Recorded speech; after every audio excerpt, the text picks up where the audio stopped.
All right, give it to me. The following contains offensive language and spoilers. Listener discretion is advised. Dun dun dun dun dun dun dun dun dun dun dun dun dun dun dun. Shake that body. I thought I knew it, but then I didn't know it. You threw a curveball at me. People, don't you know? It's about time. Oh, now I'm completely lost. Okay. Welcome back to the Comic Book Bullies Nation with Bully. I'm the host, Leroy, aka I am the Rocks of the Shore of Eternals. Crash against me and be broken with my co-host. Okay. Yeah, this is Eli, aka Jolly Rancher Jar Jar. There you go. All right, and give a shout out to our third co-host, the Doombot, the AI. Mm-hmm. All hail collecting the all the information. They're here to stay, and only getting more powerful. So yeah, like I said, we got a new episode. We're gonna jump into it, and of course, you see the thumbnail. You see, we are gonna talk about The Furious, which is a movie that came out 2022, not Fast and the Furious, The Fast and the Furious. Nothing to do with those movies. Am I correct, Eli? Nothing to do with those movies. Was this? No, this has nothing to do with. Just making sure. Okay. I didn't want to make sure. Vin Diesel is not in this. Though. Vin Diesel's not in this. No Dodge Charger or anything like that. Does anybody say family in this movie? Perhaps. But okay, but not like 500 times. No. Okay, cool. All right, so we're gonna talk about The Furious, and if we got time, we're also gonna sneak in some other little topics. I also want to maybe touch on X-Men '97. We're gonna talk about that episode.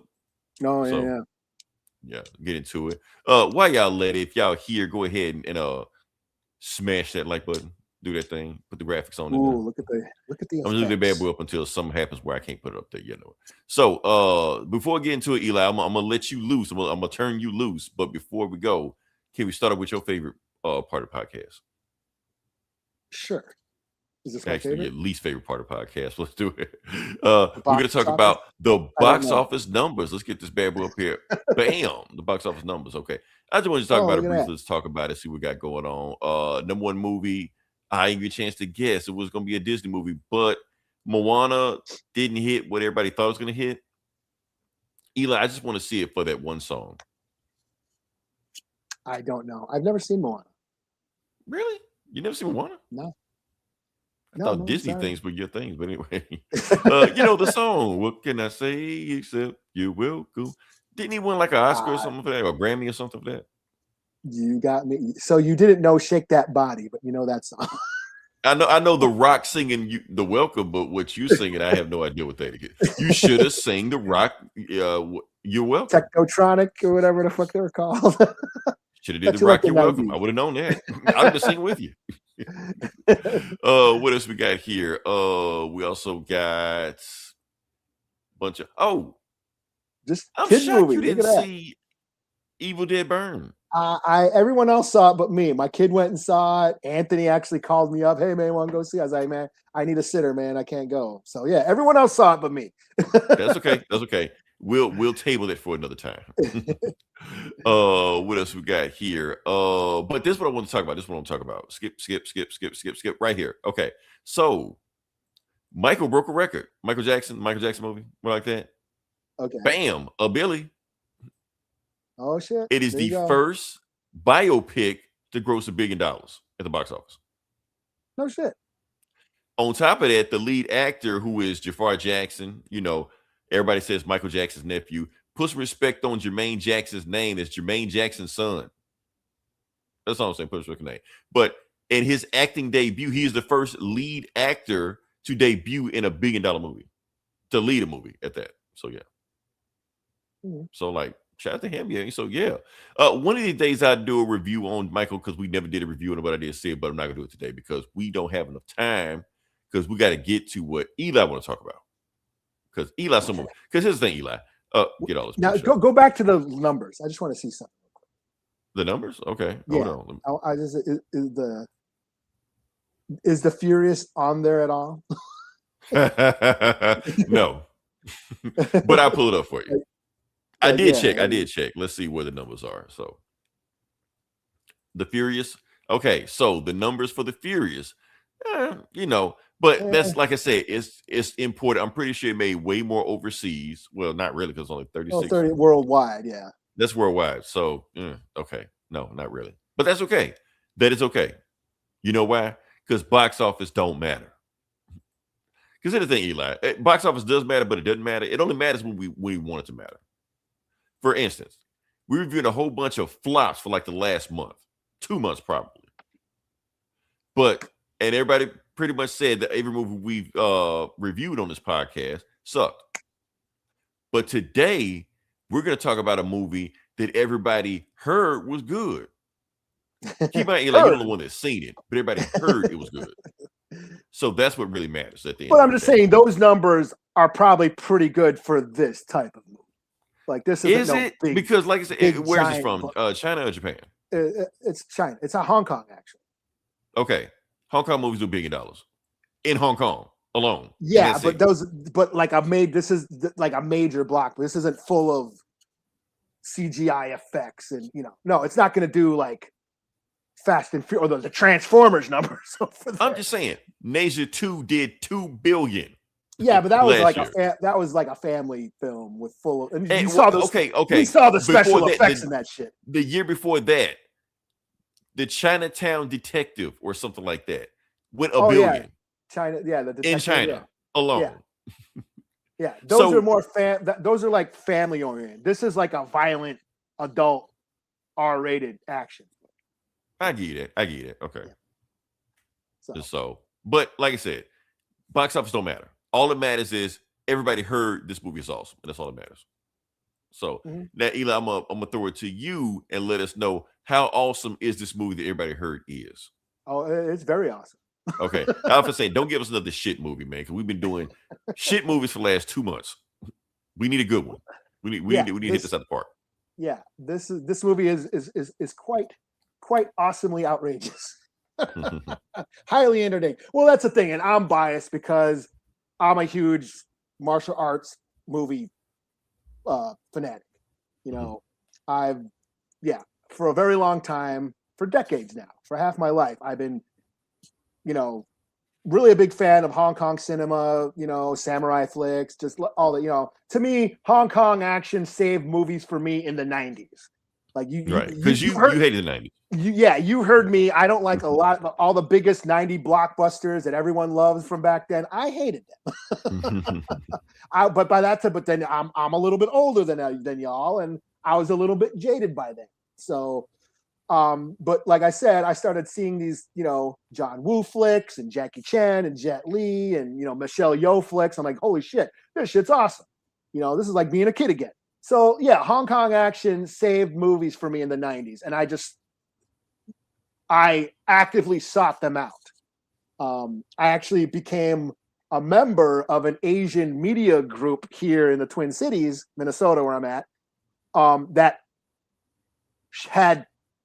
that would show kung fu flicks in theaters in the cities, usually on the weekends, usually late at night. This is back in the 90s, right? This is back in the 90s. Okay, yeah. A long time ago, when I was getting all the pussy. Yeah. Going seeing kung fu movies at midnight on Saturday. Yeah, bitches love that shit. By myself. But no, I just fell in love with these movies, and I had a membership. I had discount tickets. They would send me the schedules. Like, no, I was that nerd. I was a nerd. So yeah. So I was very much excited for this movie. I heard about this movie a while back. I was excited to see it, and it lived up to the hype. It really lived up to the hype. So yes, this is The Furious. This is a martial arts film, from China. I think it's got, I think Thailand had some production in it too.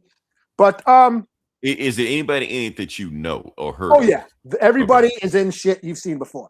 This has got Joe Taslim, who is in the Raid movies. Mm-hmm. He's also Sub-Zero in the Mortal Kombat movies. Yaya, I don't know how to say his last name, Ruhano, but I call him Yaya. I don't know, but he's the little long-haired dude he's Mad Dog in the Raid, and he's another henchman in this movie. We got Gigi Yanin or Yanin. I don't know how to say her name, but I just call her Gigi. She's from Chocolate. Great fucking movie. Brian Lee's in it. He's been around, and this is directed by Kenji Kanagaki, who was like on part of Donnie Yen's stunt team and worked on a bunch of Donnie Yen movies throughout the like late 90s and 2000s. He even came over to America and worked on. So he worked on Blade 2. Oh damn! Okay, so you've been around that long. Snipes. Yeah, because you know Donnie Yen was in Blade 2. Of course, so, yeah. So he helped choreograph. And I knew who he was before I saw Blade 2. Yeah. Oh yeah. I was like, oh, Donnie Yen was in Blade 2, and he barely did shit. but he helped choreograph a lot of those fight scenes. And Blade 2 is like one of my favorite Marvel movies of all time. Yeah, that's my top 3 of Marvel movies, not MCU. But I'll give it a go on the MCU. Well, technically, everything's canon now. So yeah, he's in. Blade was in Deadpool and Wolverine. So yeah, right. But yeah, he helped choreograph. So the director has been around and done a lot of shit. He actually helped choreograph Walled In, that movie that I was raving about like a year or two, like last year. Wasn't it like your number 1 movie of the year one year? Yeah, Walled In, the movie about the the Walled In city in China. Yeah, that was like my number 1 flick of the year. So he helped. He was an action choreographer on that movie, which I loved. So yeah, this movie I was pretty much very hyped to see this movie. And yeah, so The Furious. It's about this guy who tracks down his daughter who got kidnapped by some human traffickers, and he beats the shit out of them. Okay.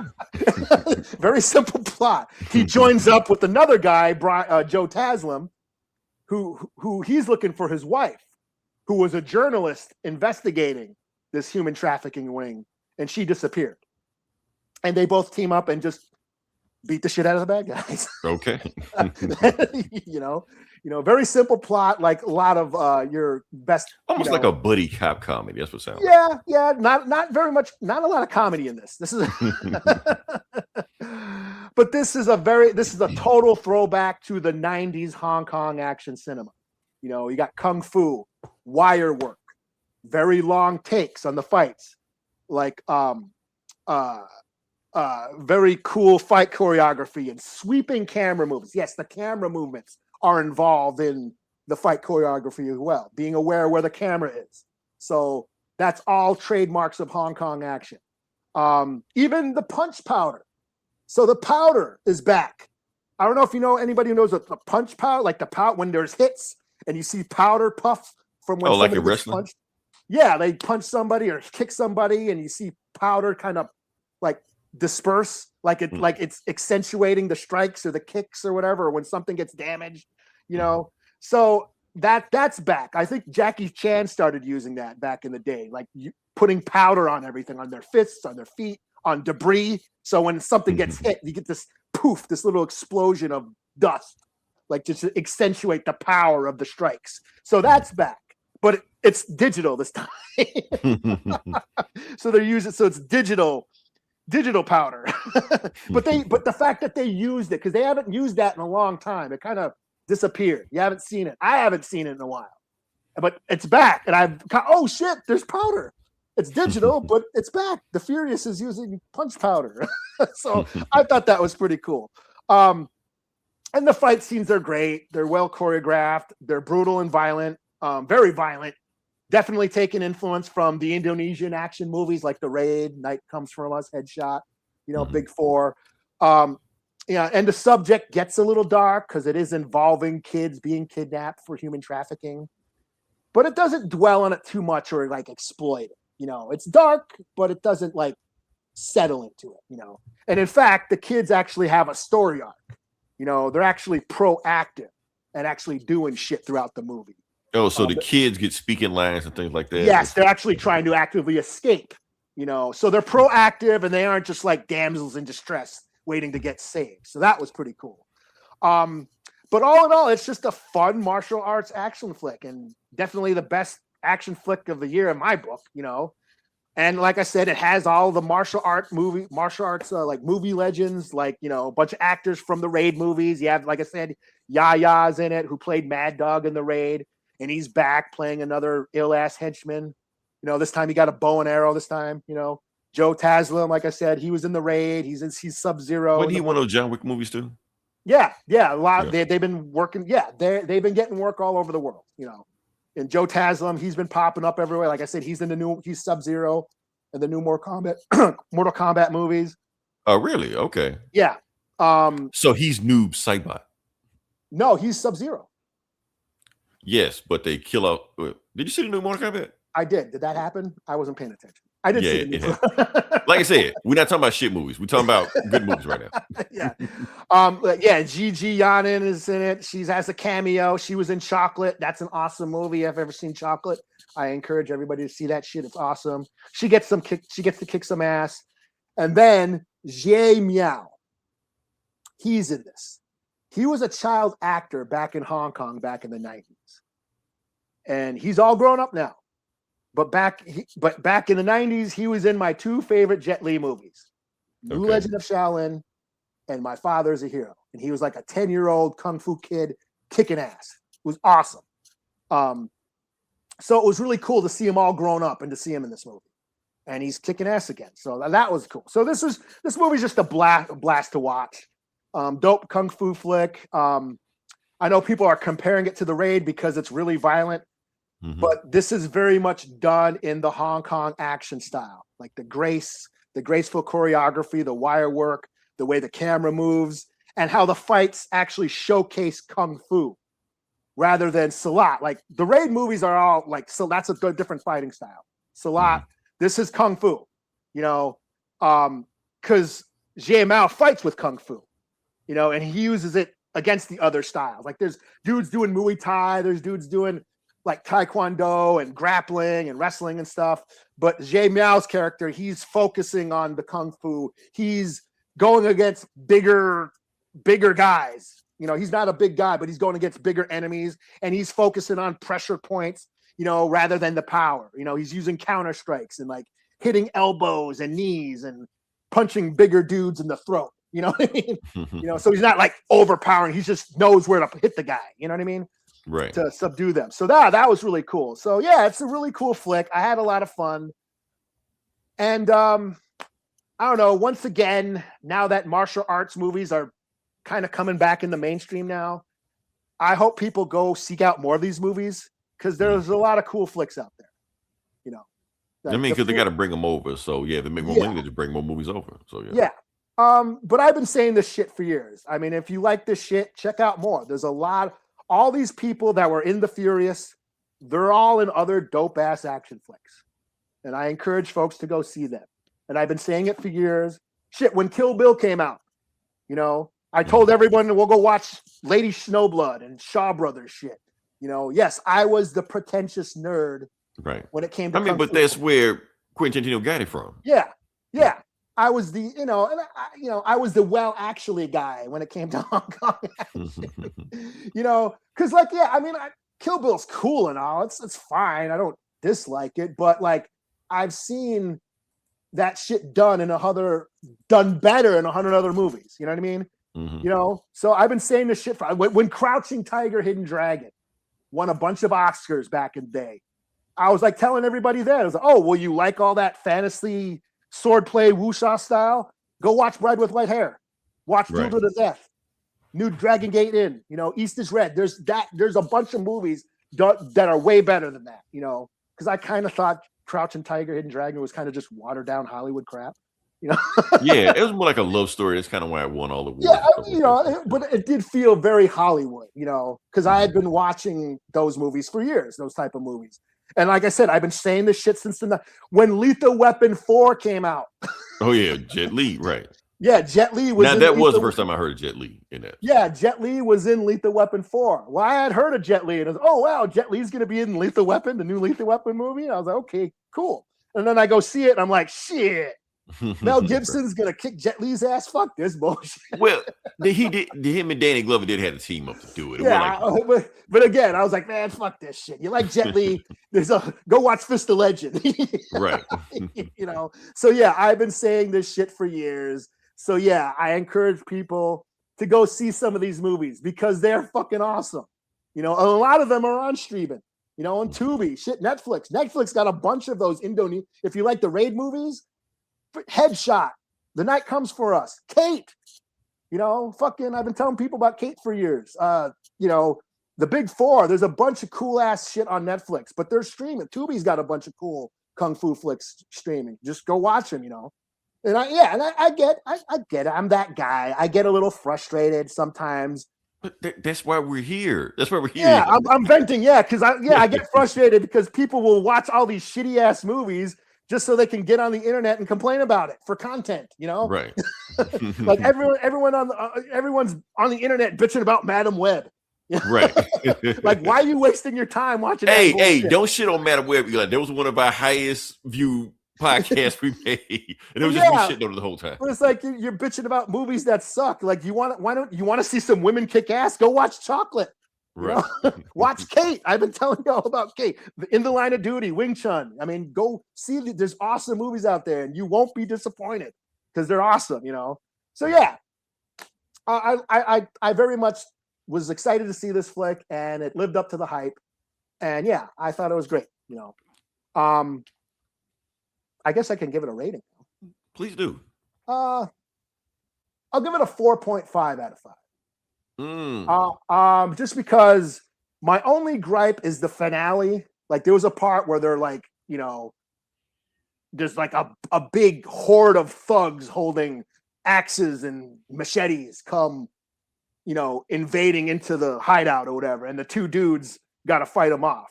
So I was thinking, okay, this is a big horde of enemies, and I'm thinking there's going to be this big giant choreographed epic battle, kung fu battle, but all they do is just sort of like barricade themselves and hold them off. So I was like, okay. And then they end up fighting the arch. There's like the arch enemies fight at the end, where it's just like, you know, a few dudes fighting each other, you know, and that was cool too. But I was really hoping for that big, huge, epic fight scenes where they take on like a big horde of enemies. So I just felt like that was a big missed opportunity, but otherwise this movie's dope. So yeah, 4.5 out of 5. Okay. I'm glad you talk about a movie you enjoy. Me too. I mean, you talk about everybody else rage bait and rage for stuff like that. Eli, you kind of get to that mode sometimes too, where you just like shit on movies. So I'm glad you're talking about a movie you like. That's the thing. Well, yeah, it's like I feel like it's work. Like, oh, I got to watch this thing, and I don't like it, but we're gonna talk about it on here, so I got to like struggle to like, well, it's all right, and I got to find some. You got to find something you like. Oh yeah, that movie I barely remember. Let me find something I talked about. Yeah, I guess I like this part about it. Like the 1 30 seconds of the 2 hours that I watched was kind of cool. Right. You know.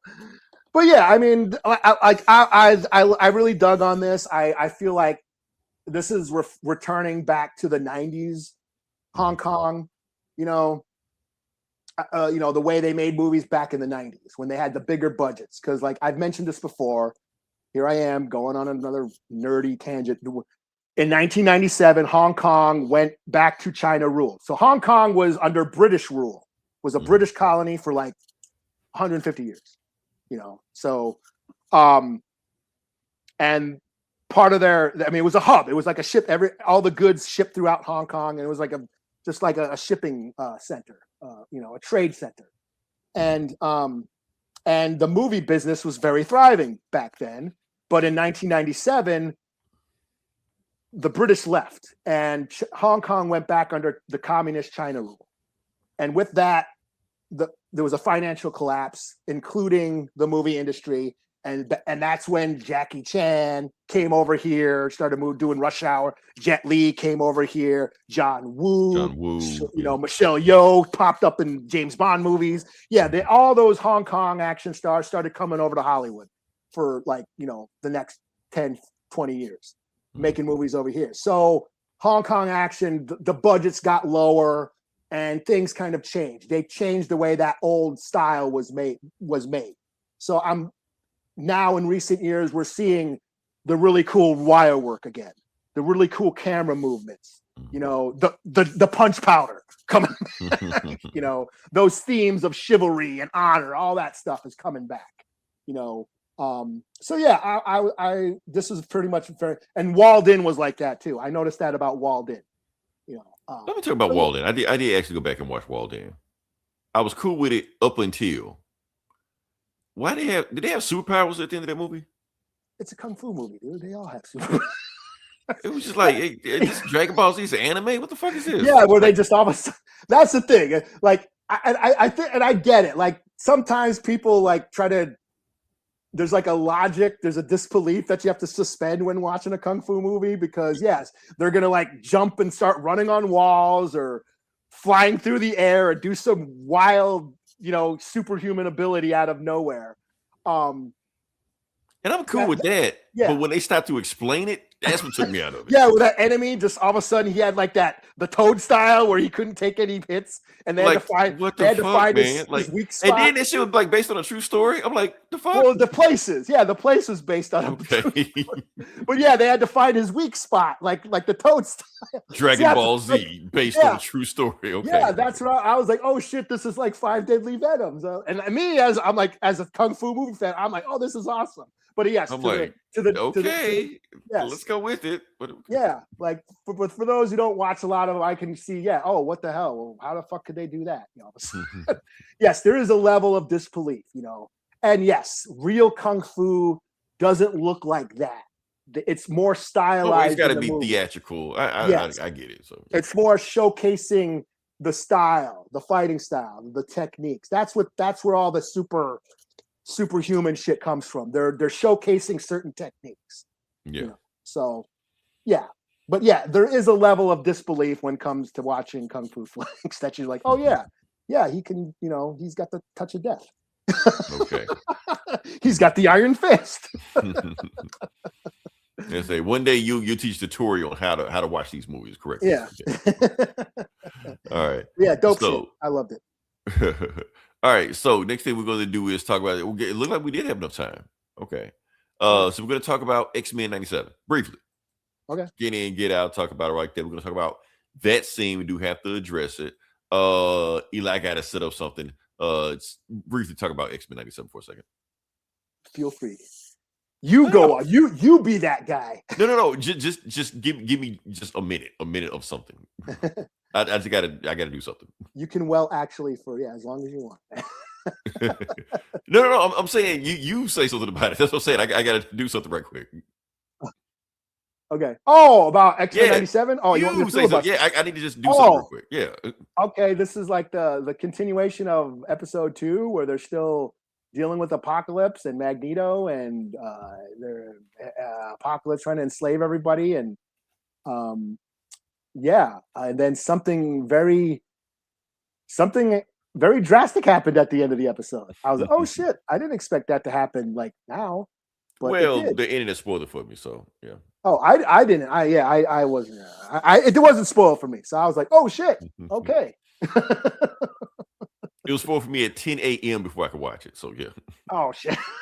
I was getting my car worked out and I just looked at it like, what the fuck, man? I can't wait until keep in mind the episode came out 2:00 in the morning. I don't want to step delay.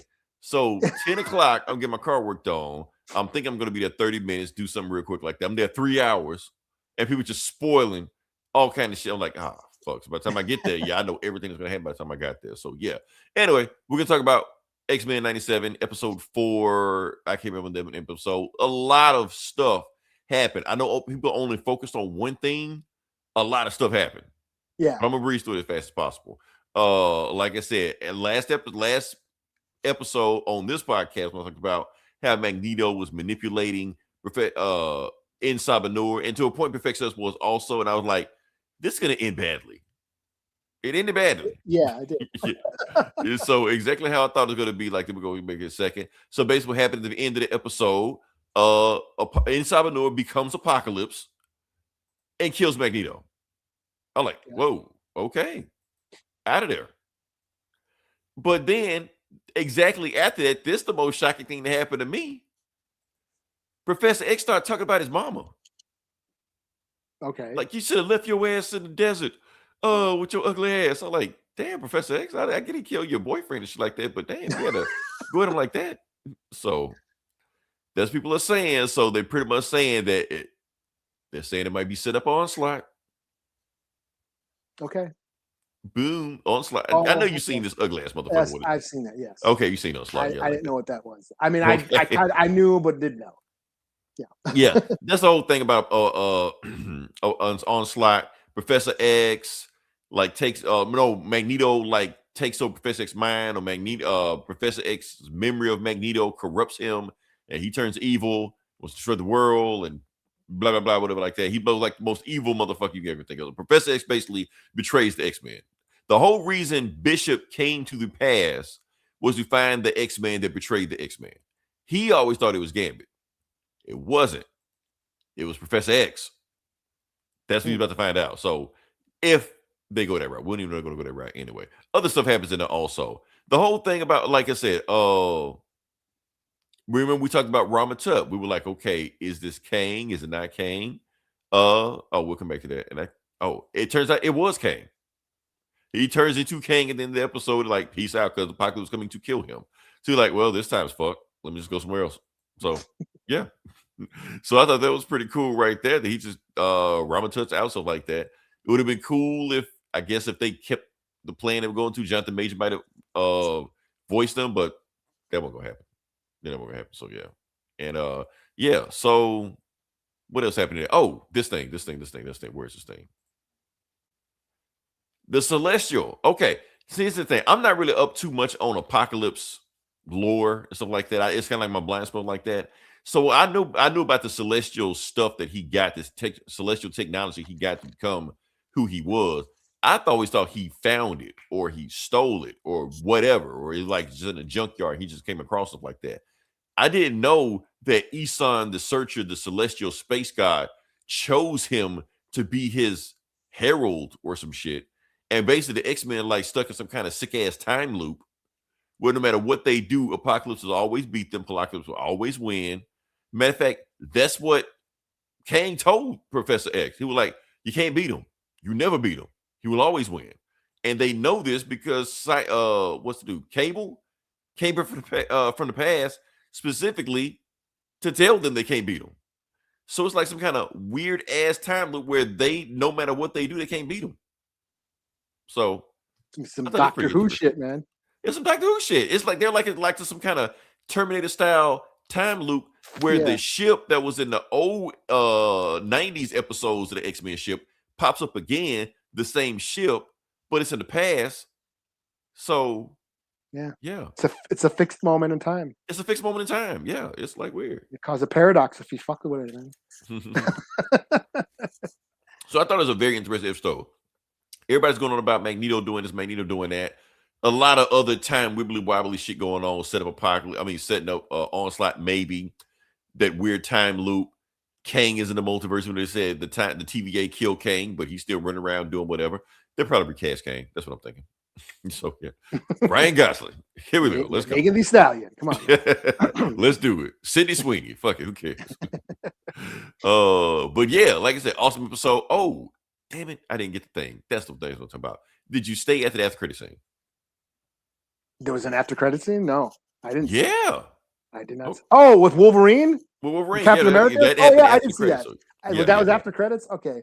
Yeah. Yeah, because the credits rolled, then it popped up afterwards, so like that. Okay. So I guess the next episode is going to be about Wolverine teaming up with somebody. Some people think it's Alpha Flight, maybe Team X, maybe who knows, whatever like that. And they're going to get the the adamantium put back in it, because they've already been spoiled that adamantium's getting back in his body, stuff like that. So going to take care of that so they can like really fight the Apocalypse War and all that shit that's about to come down. So awesome episode, man. Like I said, it's been some bangers on this thing like that. The animation's been awesome. Like I said, it's going to make it real hard when they actually introduce the X-Men to the live action, because they got a lot to live up to. So yeah. Speaking of, can we move to the next part of the podcast? Sure.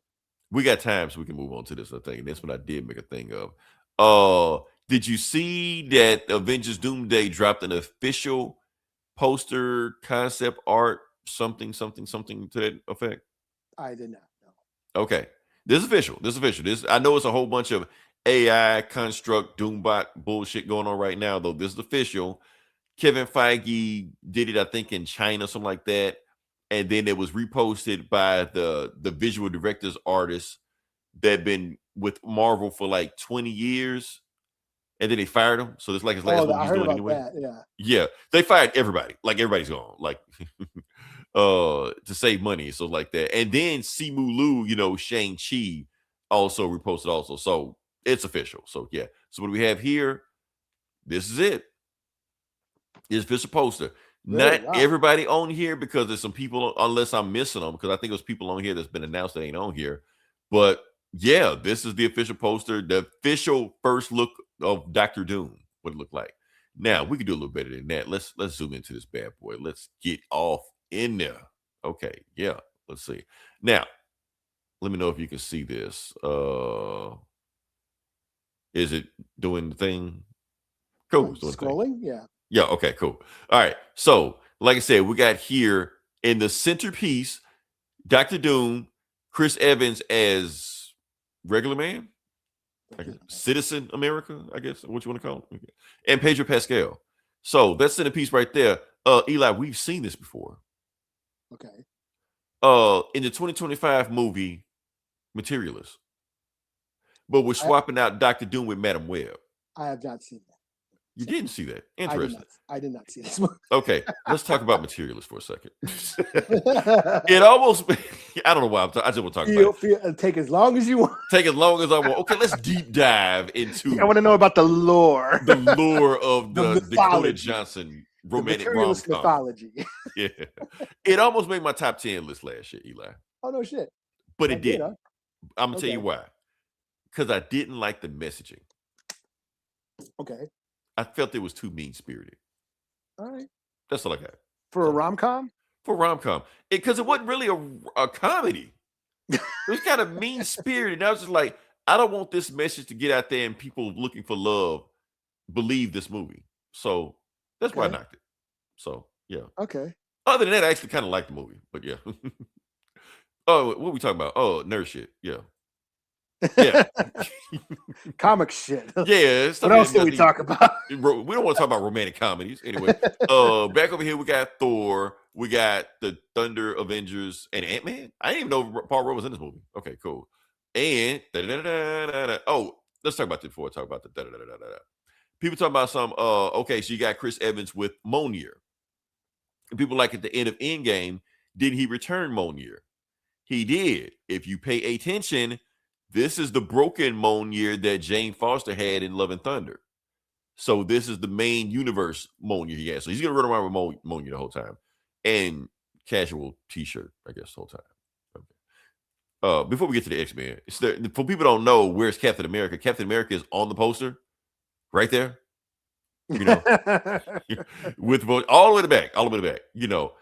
He's on the back, so that way we know when they sell this poster overseas in China, they can erase that.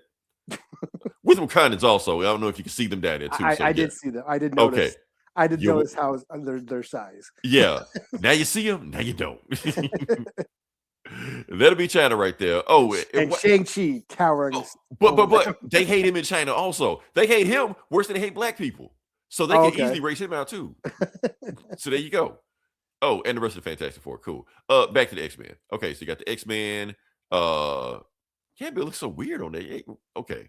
Yeah, whatever. We all know they're gonna die, so it doesn't really matter. So yeah, that's the last thing of contracts. So yeah, that is the. Oh, is that Loki back there? Oh shit! Yes.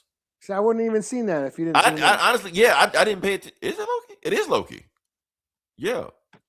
So what they're saying, and I don't know if it's true, because the internet is just always bullshit like that. Like how Molecule Man was like the big deal in the Secret Wars storylines like that. They're saying Loki is going to be that. Okay. Like basically like the all power. Oh shit! Fuck! I just had a epiphany. Okay. Doom's going to steal Loki's power. Okay. I don't know if that's going to happen or not, but I just thought like, oh shit, that would make sense. So yeah. Magic. He likes magic. He steals the power. He becomes a god. He becomes God Doom, and there you go. Shit, that's the plot. There you go. If it ain't the plot, it needs to be the plot. So yeah. All right. Damn. Fuck. I just figured out the movie, and I didn't want to figure out the movie. I don't like doing that shit. So yeah. But anyway, we're here. Can we move to the next part of the podcast? Sure. Okay, flying through it. Like I said, the video game section. Eli, what I want to do is bring back the clips. Street Fighter clips. Okay. This gameplay. I think I'm gonna throw some Street Fighter gameplay on there. The other day, me and one of my homeboys did a 3-hour session where we played Street Fighter. I'm not gonna play it. This is not gonna be a 5-hour podcast. But I do want to just drop like a little quick if I can find it. Yeah, a little quick clip. So here we go, rolling the clip. It's the battle of the century! Fight! Hadouken! Hadouken!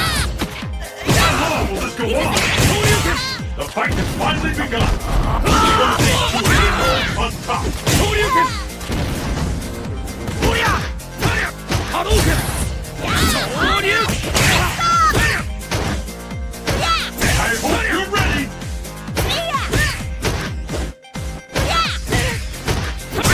Turn it all around!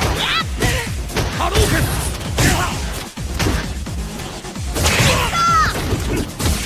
Too late for a comeback! Put the other! Oh, ladies and gentlemen, the ultimate Street Fighter! 正中戦5段突き There you go. I only want to play the match where I won. Oh, so you were the other one. I didn't Yeah, I see was the other one. Yeah, I wasn't gonna play the one where I lost. Yeah. Yeah, my buddy always play Ryu, and you see he always do the same bullshit spam moves. He always does it like that. But like I said, I just want to do that one. So yeah. That was a back and forth battle. I enjoyed that. Yeah. Like I said, it's on the page. I had it on Twitch. You did that. It's on YouTube. Y'all want to check it out on YouTube. It's there. We had some other matches on it too. But yeah. Then we say we move to the next part of the podcast. Sure. All right. Like I said, it's comic book bullies. We're talking about comic books. We're gonna jump into it. And Elon, why don't you go first? Because I guess you got some books to talk about. Yeah, I guess I will do Clayface #1.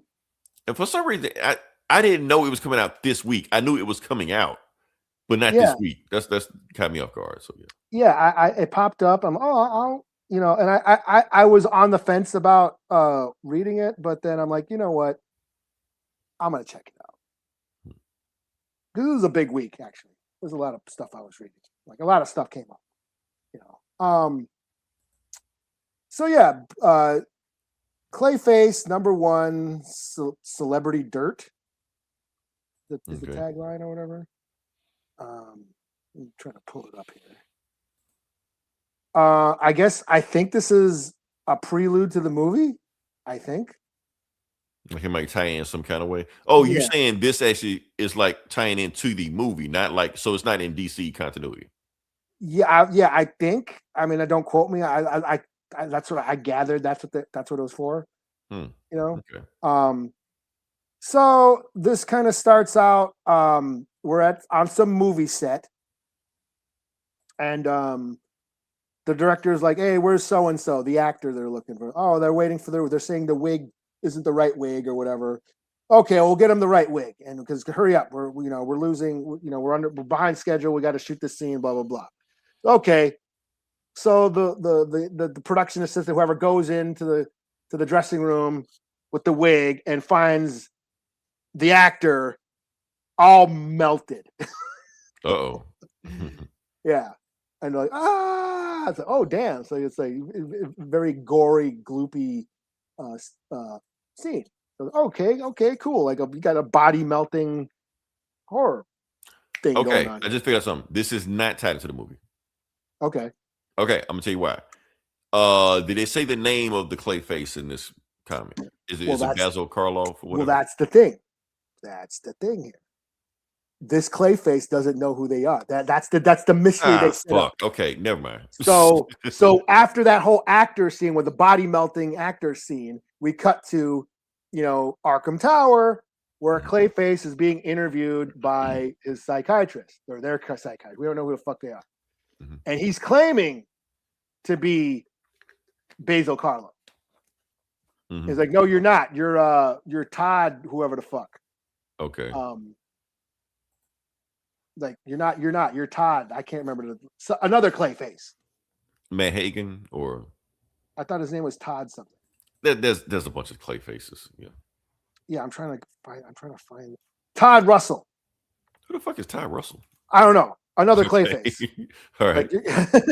Like, no, I'm not. I'm Basil Carla. Blah blah blah. So then, Clayface escapes. He basically melts down and sticks to the ceiling, and causes like a power outage or something. Oh, okay. And the fucking there's that melting thing. Security comes in and they find like they don't find like where the fuck is he? But he's actually stuck to the ceiling and he like the blob, and then he drips down. A piece of him drips down into the security guard's ear, and crawls into his ear. Says, "Okay, and then like fucking fucks him up, like does some weird another body melting thing, and then creeps into the other security guards and takes over the security guard's body, and then escapes." They're like, "Where are you?" He walks out. "Hey, what's going on upstairs? We heard the alarm." "Oh, it's false alarm." He's like, "Where are you going?" "I'm gonna go out to have a smoke." He's like, "You don't smoke. Wait a second." And then hold, freeze, and then he starts melting. The security guard starts melting. The cop starts shooting at him. Bullets go right through him. He's made of clay. He melts, goes into the sewer, escapes. And then he basically reforms and comes up in Gotham. And he's like, "Yeah, I am Basil Carlo. I'm here to, take my life back, blah, blah, blah." He comes out of the sewer in like Gotham City. And what does he see? He sees a big, huge movie poster. Some movie some movie starring Basil Carlo. He's like, "What? What the fuck? I'm Basil Carlo." And he goes into like a diner, and the chef or the whatever is saying, "Oh yeah, you hear about this Basil Carlo? Yeah, he really turned his life around. He used to be a Batman villain, but he joined the Bat family." At least they don't say that. But they basically, he reformed his life. He used to be a Batman villain. Well, remember, he was on the Detective Comics. Yeah, he was a part of the Bat family where he was a good guy for a while. And James Plenty. Yeah, I remember that. But they're basically saying he reformed himself, that he got addicted to that substance, which I thought was cool. The substance, I can't remember what that's called, but the substance. The substance, right. Like the parallels. and then he basically, like a la Robert Downey Jr., he turned his life around and made this big Hollywood comeback. I see what you're doing. Okay. Yeah, made this big Hollywood comeback, started getting all these movie roles and became a movie star again, Oscars and all this shit, And the guy, the Clayface is like, "What the hell? I thought I was Basil Carlo." And then we cut to Hollywood. We cut to Los Angeles. We're in we cut to the guy, the Basil Carlo guy, and he's with some actress, and they're in their apartment. "I gave you this like necklace," and he's like trying to romance her and shit and blah blah blah blah. But then it implies that he kills her. And that's where it ends. So this Clayface that escaped Arkham doesn't know who he thinks he's Basil Carlo, but there's a Basil Carlo doing movies, and now that Basil Carlo just killed a woman. And that's where it ends. So it's kind of like a murder mystery, and I kind of dug it. It's like a body horror murder mystery. Now they've had some Clayface stories before where part of Clayface's body has separated and gained sentience on itself. Yeah, they're saying something like he can change his own DNA. Like they can't track down who he is because he can change his DNA sequence. Right. So, but that's what I'm saying. Like he may be Basil Carlo. There may be like a piece of him. Yeah. And got separated, because that has happened in the old Clayface stories before, or Batman stories before. But yeah. Yeah. So I thought this was cool. This reminded me of like the substance, the Blob, Street Trash, a body melting movie, and like. Kind of like the Terminator, like the T-1000, how he can like clone himself and shit. Because he like jumped down onto the security guard and like basically took over the guard's body and shit. Yeah, I thought that was all cool and shit. So like I said, it's like a body horror murder mystery. So yeah, I'll give it a 4 out of 5. I dug on this. Cool. Mm-hmm. All right. So next book I'm going to do. First book I'm going to do is where's right here. Bam. No, that's not that book. Damn it. Absolute Catwoman. Number 2. Okay. Did you read this? Did you read the first one? No. Okay. I guess I'm in this by myself. Okay. I didn't know if we were keeping up with the Absolute Catwoman books or not, but yeah. But it's cool. What we got here, absolute Catwoman catching up from there. Like I said, her best friend Holly Robinson got kidnapped by Cassandra Cain, who is Batgirl in the main universe, but now she's just some crazy assassin in this one. So yeah. So we're gonna get to it and find out what and like I said, Catwoman got injured last time, so she's going to the Wandering Rose to, to heal or whatever. So let's get to it and bam, get out of here. Okay. So book starts off with 9 years ago. Yeah, 9 years ago at the Calico Clubhouse. So basically, it's two Catwomen. It's just, Selena and Holly. They're just doing their thing, robbing people, going over like that. And she's like, hold on, wait, I got two people coming in this before we can go to do the job. So, meanwhile, we go to now they own a yacht called the Wandering Rose. So the Wandering Rose were like the biggest criminals or low life stuff like that go to hiding out. They don't want people to know where they're going at there. And they got doctors that don't ask questions when you get patches like that. So she's just on this yacht and she's uploading her information to everything she found to her cat computer or something like that. And she found this ball, and I guess the ball they found out it's called the yarn because cats. Yeah. So yeah. It's clever. Right. Yeah. So it's basically, so she has a track. So she don't know where to find Cassandra Cain and where to find it. But what she does know is that if she sells this thing and puts up for a higher bidding, what's that, 100 million? Yeah. So if she sells this thing for 100 million, whoever is looking for it on the black market will come find me. And I just sit back and wait to see who is in there. I can ask them what the hell this thing does. So yeah. So and she goes and finds out, and she basically goes, we don't know who she's talking to. She's talking to somebody. She's just like, look, I put up a bid. It's there. And yeah, so it's going to be at the place where you think it's going to be at. And you just go there and that's it. So yeah.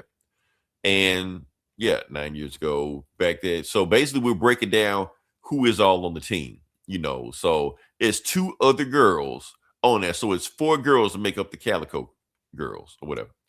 One of them is like street smart. The other one is book smart. And, because Selena, she's, pickpocket, tough girl or stuff like that. And yeah, so they do their thing and they steal shit. That's what they do. So yeah, come back to it. I like the panel. So the four cat women, so like that. So yeah. Oh, and they find the bank accounts of all the big wigs in Gotham, Carmine Falcone, Rupert Thorne, I guess that's Tommy Elliott, Bertinelli, Brown, and yeah, and they just empty out the bank accounts. Yeah.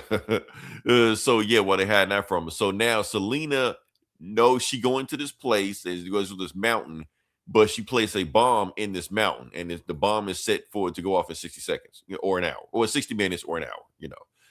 She goes there, and while she's there, this is the auction house in Switzerland. This is where the 0.001% go to sell shit, buy shit that nobody else get their hands on, secrets, state secrets, whatever you need done, you can get it done. And she basically walking around and she's trying to sell it. Well, she got the watch counting down everything.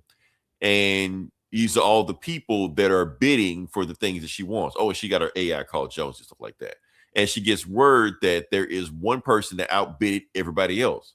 She's like, okay, take me to her. Okay, yeah. So she goes to it and she's like, oh shit, it's you. And it is one of the Calicos. The other one. The name of this Calico is Victoria Sage. I don't know who that is, but I do know a Victor Sage. Victor Sage is the question. Oh, yeah. So did they not race swap, but gender swap, I guess. Yeah. So I guess this is the question, the absolute question, if you want to call it that. So yeah. And she came there because, and this may be the person that gave her the information to begin with. She was just like, look, she came to me, Holly came to me first before she came to you. She was asking me to help her out with this stuff. She ran away. Then she came to you, to get away from that yarn. But it's like very powerful, very important. We don't know what's going on. She got 4 minutes to get the hell out of this. She got to figure out what's going on. And then that's when, bam, the other Calico comes in. This Calico we do know. This is Helena Bertinelli, the Huntress. Mm-hmm. Yeah. So yeah. So absolute Huntress and absolute question. And so they realize what's going on. These goons are coming in, taking the crown, so they run out of there. And meanwhile, you got these shadow ninjas popping out the wall and shit because they want the yarn also. So they fight where they think they are, but then Selena realizes, oh, so they take it, still out of there, and then boom, boom, boom, Cassandra Cain grabs it. The thing is, Selena didn't see Cassandra's face last time. She don't need to see her face. She just look at the way she's standing. She noticed the one that whooped her ass last time. So she was like, okay, let's go again. So then she's like, okay, well, come for me. Come get me. She don't say shit. So I don't think she can talk in this universe either. So that's when she like camouflage off. And then she goes in the Catwoman mode and shit like that. And yes, they go in it again. Bam, bam, bam. Getting at it and stuff like that. But she like ain't got time for this shit. Oh, and her tail turns into a bow staff. What's that? So yeah, whatever. Her tail. yeah, I guess. So, so they go at it, clanging each other. Bam, but she gets her ass kicked again. And she takes off. But that's when, bam, the bomb she set goes off. Cassandra Cain gets away, and Catwoman is about to chase after her, but her other Calico Cat crew, Catwomen, are in trouble too. So she decides that, and then see what happens with them. And basically, like, her rule is, if you get caught, never come back for me. You know, just keep going and shit like that. But she know Holly wouldn't do this. She grabs them. They go down there, and yeah, but now they're still chasing after. They basically catching what's going on like that. Because, like I said, Victoria Sage is the smart one, and she basically telling her what the yarn is. The yarn is a map that leads you to the most advanced AI on the planet that people don't even think it exists yet. So whoever gets their hands on it can rewrite reality however they want to. And yeah, that's the info right now. So yeah. A lot of action happened in this. So now you got a bunch of intrigue. Oh shit, back up. A lot of intrigue, a lot of all this stuff going on like that, and I think it's pretty cool. So overall, and the art. Now, another reason I'm getting this book because the artist's name is Bangle. I think they got it just because it's a cat name and like that. But Bangle used to draw like on the Street Fighter 5 posters, like game and shit like that. Like I think they did some design or something like that. So overall, yeah, pretty cool book. 4 to 5, enjoying it. Might stick with issue 3, see what's going on. More Catwoman might pop up, and yeah. So, all right. Well, what you got next? Or I've got M.A.S.K. number 2. M.A.S.K. Heroes. Save the day. M.A.S.K. Something like that. I think we just made up some shit, but all right. No, I do remember M.A.S.K. Yeah. Okay. Save the day. I don't know for it's no Transformers theme or G.I. Joe theme. Watch we pull that shit up, and it's nothing like that. Or the He-Man theme. Right. Or the Thundercats. And that's what it is. They don't have a memorable theme song. And the metal riff. Yes, M.A.S.K. didn't have that kind of didn't bang that hard. The theme song anyway. Right. No rapper is gonna sample it, you know. But yeah, this is M.A.S.K. number 2, Mobile Armored Strike Command, part of the Energon universe. Yes, all the toys out of the sandbox, back on our tables, smashing together. Yes, M.A.S.K. Mobile Armored Strike Strike Command. Mobile Armored Strike Command. M.A.S.K. Yeah, command with a K. Yeah. This was a toy. Me and my brother had it. We were really much into these toys and the cartoon. We had me and him both had a bunch of these toys. So yeah, so they are officially part of the Energon universe, where the Transformers and G.I. Joe are battling each other, you know. And now it's official. Matt Tracker is here from M.A.S.K. The M.A.S.K. network is now entering the Energon universe. G.I. Joe tried to recruit him. He's like, no, fuck off. So the first issue was all exposition. Mm-hmm. Just people talking for 50 pages. Got a little exhausting. However, this is it really a 50-page book, or it was like a double issue, and it was nothing but talking. Damn. Okay. Just exposition dumps. So after that long, monologue of an issue, first issue, debut issue, number 1, the number 1 issue. Number 2 is nothing. It's all action. So yeah, they basically G.I. Joe tried to recruit Matt Tracker, because G.I. Joe's looking for Energon, and they know there's big giant robots from outer space called the Transformers on Earth searching for Energon, and Cobra is using Energon to make weapons and all that shit. So Matt Tracker used to work with Miles Mayhem, and I believe for Mars Industries, which is G.I. Joe. Is Destro. Cobra, but Destro's company, weapons company. So Miles Mayhem had recruited Matt Tracker to develop all this tech because Matt Tracker is a genius. And but then once Miles Mayhem figured out that there's alien robots, he kind of went nuts, and now went AWOL and took all this tech, and he's basically trying to save the world, but he's also going crazy and shit. So in the first issue, Venom, Miles Mayhem's crew, his bad guy, crew, they go and find a piece of the space arc or the space bridge between Earth and Cybertron. They find a piece of it in Norway or somewhere, and they're trying to steal it. So this issue picks up where Matt Tracker's like, he calls up Bruce Sato. Okay. Bruce Sato, who drove the Rhino, that fucking the semi vehicle that turned into like cannon. My brother had that toy. It was awesome. And then Gloria Baker, who drives the Shark, a car that turns into a submarine. So that's the love interest. Yeah, and for those who don't know, yes, M.A.S.K. was a cartoon about these folks who had vehicles that turned into other vehicles and things. Kind of like take G.I. Joe and transform and make it one thing. Basically, G.I. Joe meets Transformers. Yeah. Yes. Matt Tracker had a Camaro that turned into a jet. Miles Mayhem had a helicopter that turned into a jet. They had motorcycles that turned into helicopters. Yes, Gloria Baker is driving a car that turns into a submarine. And Bruce Sato drove a semi that basically turned into like a tank. Okay. And Matt Tracker made all these. Yeah, Matt Tracker developed him, and Miles Mayhem kind of developed them in this canon. So Matt Tracker gets word that Miles Mayhem has found something in Norway, and he's like, "Hey, I'm on my way there." He contacts Bruce and Gloria. He's like, "Yo, you guys are in Europe. I'm on my way there, but go see what the fuck Miles Mayhem is doing. He's got some kind of device that's doing some shit. It's making some kind of weird energy signatures. Blah blah. Go check it out."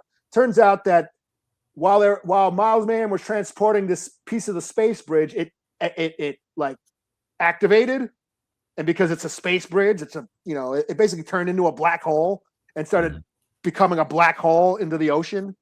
So Bruce and Gloria show up, and they see the ocean, a big black hole in the ocean. So she was white in the cartoon, right? I think they all were. Okay. I think there was I guess they made it like Latina in this. I think there was one. I think Bruce Sato was always Japanese, and I think there was one token black person. Okay, but now it's Matt Tracker, the token black person. Okay. Yeah. But yeah. Matt Tracker was like straight up like blonde hair, blue eyed. I had the toy. I know. Yeah, so did I. Yeah. And then Venom was just like Miles Mayhem, like a bunch of dudes with mohawks and punk rockers, because those were the thugs. Those were bad guys back in the day. Metalheads or dudes with long hair. Yeah, they were scumbags back then. They were the villains. But anyways, so they see this like black hole in the ocean. Gloria drives the Shark. That's what the car is called. She drives her car into the ocean, turns into a submarine. And they find that Miles Mayhem and his cronies have dropped this space bridge piece into the ocean, and it's turning into basically going to rip the Earth apart because it's a black hole thing. And they have Venom in their vehicles, so there's like a dogfight underwater. They're shooting missiles at each other, but finally, Gloria shoots the missile and blows up the space bridge piece, and vanquishes the black hole. And her car took some damage, so they're kind of like just floating. And Matt Tracker's like, "Okay, I'm almost there. I'm gonna evac you guys while you guys are floating in the middle of the ocean." And they're like, "Okay, cool, we're here. We got our beacon. Come rescue us." So he's almost there, but then they look up and say, "Oh, here comes Matt Tracker. There he is. He's here." And then they look up. Oh, wait, that's not Matt Tracker. That's Miles Mayhem, and it's Venom. It's Miles Mayhem and his Viper or whatever, his jet, and he shoots a missile down and blows up the car. And that's where it says to be continued. And Matt's like, no! And, you know, he sees like the smoldering wreckage in the middle of the ocean. He's like, no! And that's where it says to be continued. So, yeah, like I said, after a very slow start to the first issue, which is just a big exposition dump and just talking, this is just nothing but action. This is an action-packed issue. So, yeah, this was cool. This is a 4 out of 5. I'm really digging this. I'm digging like with how they're incorporating this into the Energon universe, you know. So yeah, I'll give it a 4 out of 5. I mean, like I said, the second issue is selling me. Now I'm kind of invested now. Yeah, the first one just sets up everything. Like, okay, here's M.A.S.K. We got to explain what the fuck M.A.S.K. is, and then how it incorporates into G.I. Joe and the Transformers. Like, you know what I mean? How does it all tie together? Yeah, so that's what it was. It was just like people talking, you know, delivering, you know, facts and the lore. Right.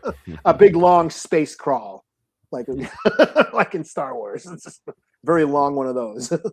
But this one just takes off and it's just action. You know, probably soon we'll get the vehicles and shit and all that shit. So don't say we start having all the. I actually had a flying car in this, and I'm like, okay, now I'm sold on it. So and all the action. First one was all plot. This one's all action. Yeah, 4 out of 5. Okay, so last book I'm going to do, the last one I got. And I think I picked this up by accident because the crazy thing is I didn't even pay attention to Clayface. I grabbed the book next to Clayface. Okay. Black Cat number 12. You got a theme going on this week. It was subconscious, Eli. It was subconscious. I didn't even think about it till I did it. I was like, oh shit. Pussy. Right. Pussy on my mind. All right. But here's the thing. It's not just that. Punisher. Is that the Punishers in this? What the yes, fuck? The book is Black Cat versus Punisher. I'm shocked you didn't hear about this. No. I thought they were kissing for a second. You got the graphic, like our graphics are over the cover, so it looks like they're making out. Let me do the thing. Hold on. Is that better? Okay. Okay, yeah. That makes more sense. Okay. Oh yeah, it's like Spy versus Spy. She's got a there's another guy like, okay, this is Spy versus Spy, Punisher versus Black Cat. I'm like, okay, this is kind of similar. So when I saw it, but at the same time, I had the absolute Catwoman in my mind, and I didn't even think about it. I just clicked this one and didn't even think about what I was buying. I just did it. So okay, right. But we'll see. We'll go to it. All right. So Black Cat versus Punisher, Black Cat number 12. I didn't know Black Cat had a solo comic at the time. Number 12. Like this is number 12. G. Rillo Wilson. So in between Poison Ivy, she's doing this. So yeah. Oh, really? Who is it? Oh, G.G. Wilson? Yeah, she writing this. Okay. For a year. Like, look at us not for a whole year. I didn't even know she had a book. Yeah. So yeah, look at us. There we go. So a whole bunch of shit happened in this book that I don't know about, but fuck it, let's go down. Like, I don't even know why they fighting, but yeah, I kind of know. To set it up, I think what happened, because I didn't read the last issue, whatever like that, Black Cat killed Punisher's dog. Poochie? Does that sound familiar? Is that part of the lore? I have not heard of that.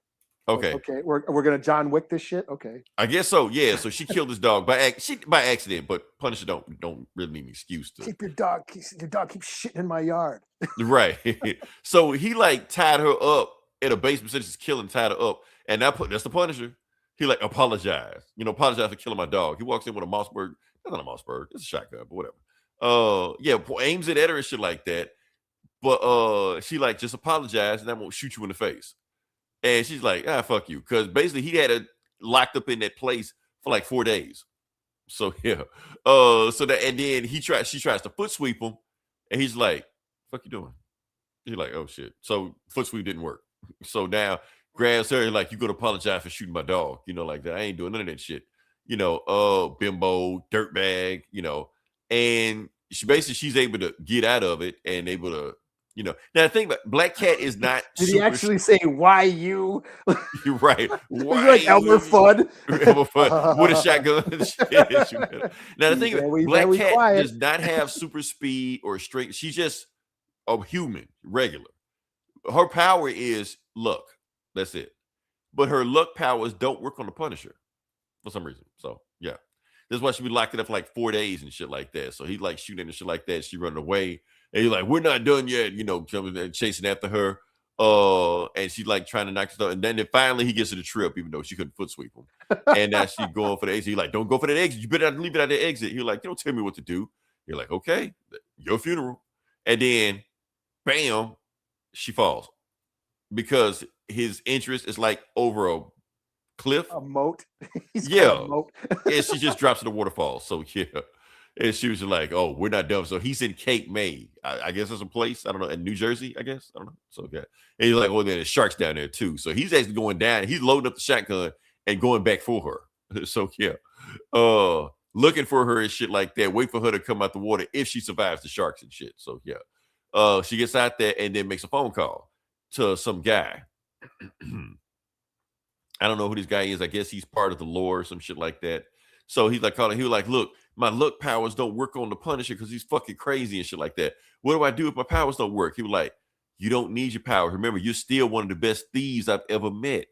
Just use your like ingenuity and persistence and whatever like that. Think on your feet, She's like, "Yeah, I can't do that. I am one of the best thieves you ever met." You're like, "Yeah, you are one of the best thieves. Now, outsmart him." So yeah. She's like, "Yeah, she's toast." He just said this shit just to get off the phone. So yeah. So she's like, "There. So okay, if my powers work, I gotta figure some shit out how to stop the Punisher and shit like this." She's like, "Okay, got him." So it's still in Cape May, New Jersey. Punisher is just cruising down the street in his car. Is that a thing Punisher does? Like a Sunday stroll, I guess. I've never seen it, but I'm digging on it. Like whatever. It's weird looking like that. I think it's hilarious. Like, right. like check out Frank like cruising in with sunglasses on right there. So then he gets yanked out of his car. I wonder what song he's listening to. Punisher listen to music and shit like that. Dun, dun, dun, dun, shake that body. Dun, dun, dun, dun. Whatever you say, you're welcome. Dun, dun, dun, dun, dun. He's listening to the rock. That's what he's doing. Let's write G. Jilla Wilson and let's ask her. What was Frank listening to in that convertible when he's driving through She'll probably Jersey Shore? Yeah. So he's yanked out of his car. His car strangled and gets crashed. He's like, "Damn, my car." He looks at it. He's got so something hit my armor. Basically sees this wire right here. So if it wasn't for his armor, that wire probably went straight through him. So yeah. So he's looking for a suit. Like, okay, she got me. She figured me out. So he like, okay, let me get the guns and let me look for. All right, face me one-on-one. Let's finish this. And he sees her foot in the bushes. He like, really? You did all this planning and shit like that, and your bush is right there. He like, okay, look. And then he grabs the boot, but it's all it is, a boot. Meanwhile, bam, she kicks him and shit like that. He is Elmer. It is Elmer. No, it's Spy versus Spy. That's what it is. Yeah, no shit. It's Spy versus Spy. It's Spy versus Spy. And she's just like, okay, yeah, you made your point. And she's just like, and then she like strangles him and shit like that with her foot, shit like that. He like, "What you gonna do with that?" I could just shoot you right now. Would you shoot me with what, Frank? Because while you stared at my feet, you weren't looking at. I took your guns from you. So she like got his guns and shit like that. So now you can't shoot her. So yeah, she like, and then she points the guns at him like, "So okay, what you gonna do with?" And she want to know why my luck powers don't work on you. He like, "Because luck isn't real, you dumbass." You make your own luck. You can't run for your own consequences. She's like, "Oh, I never thought about it like that." And then when they turn around, they see, a giant. His face, like look at. Yeah, because they about to fight a giant monster and shit. Yeah, it's about to come for them and shit like that. Like, oh shit! And then Felicia gives him his guns back. To be continued. Okay, you know what? I want to know what happened. I kind of want to know what happened. So yeah, this weird ass Black Cat comic that I was just picked up for just randomly just for no reason. I was like, this shit kind of stupid, man, but it's kind of funny stupid. But like I said, it is Spy versus Spy. It very much is that. Yeah, I kind of enjoyed that. I never thought that I would see a Black Cat versus Punisher book, but here we go. Here we are. So, yeah. All right, I'm gonna give it a score 4 out of 5 because it was just dumb, stupid fun. That's what it was. Yeah. That's what it looked like. And that's all it need to be, man. That's all it need to be. Oh, you got to give a score too, because ChatGPT gonna record you.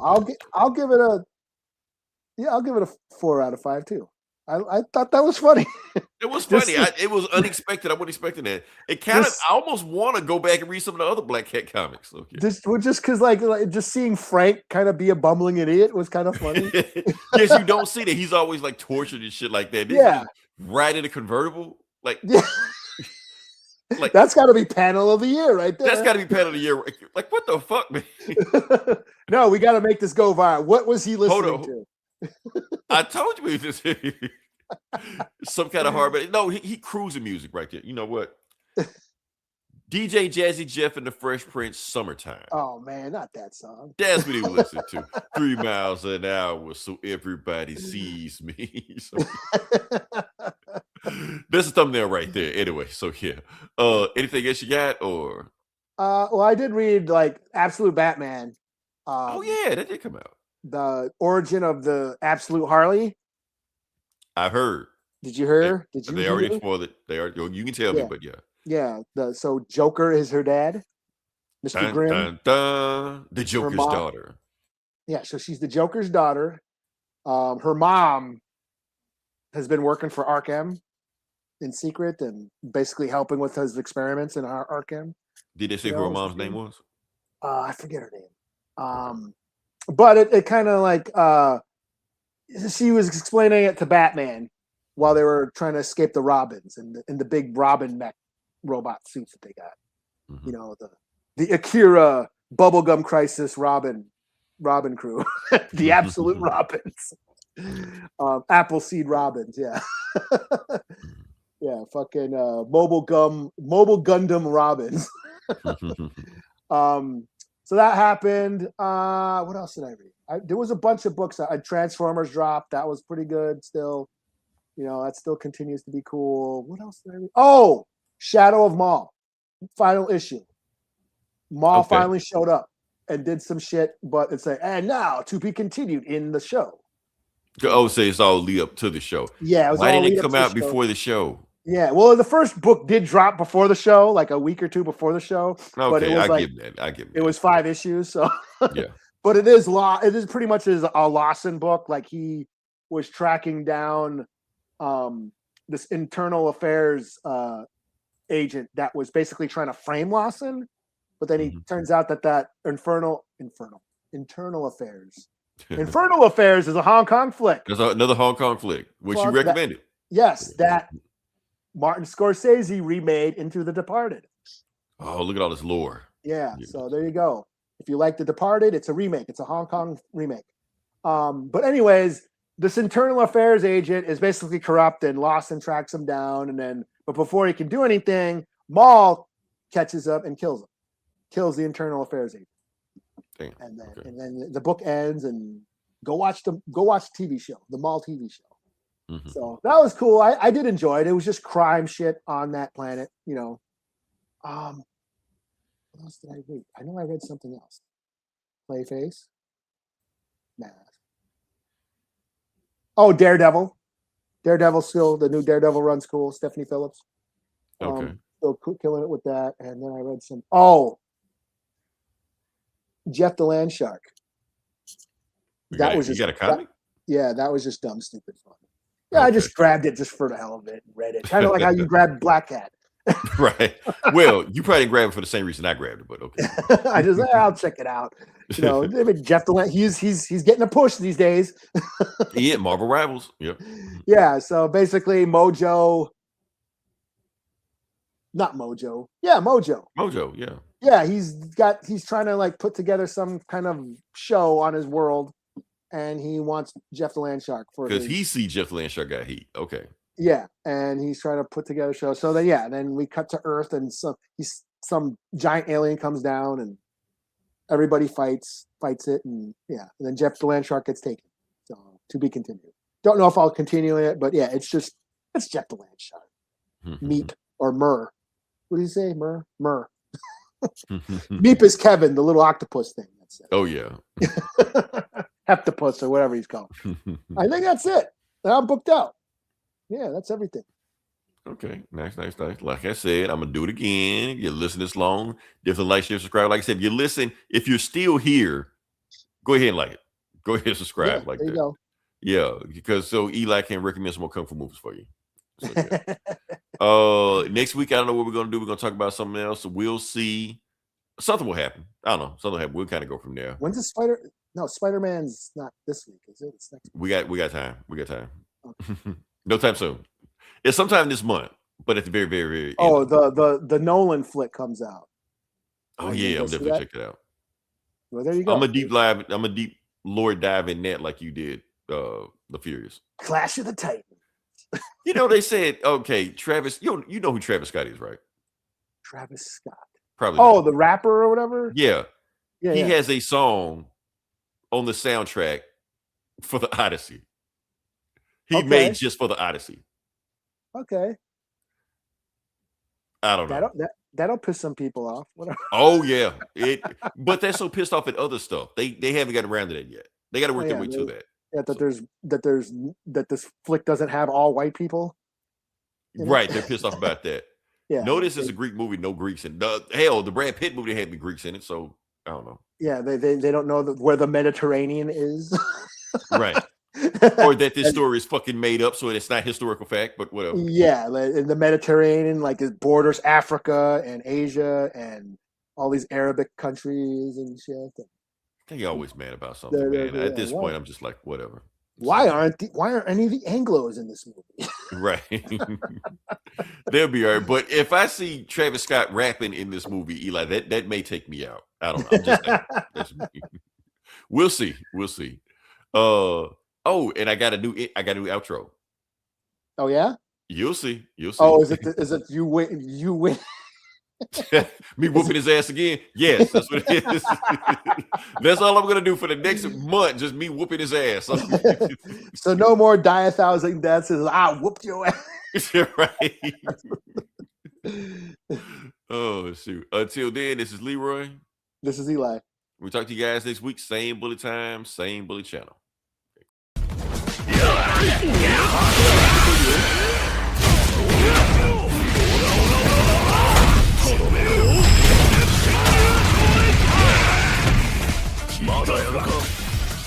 PG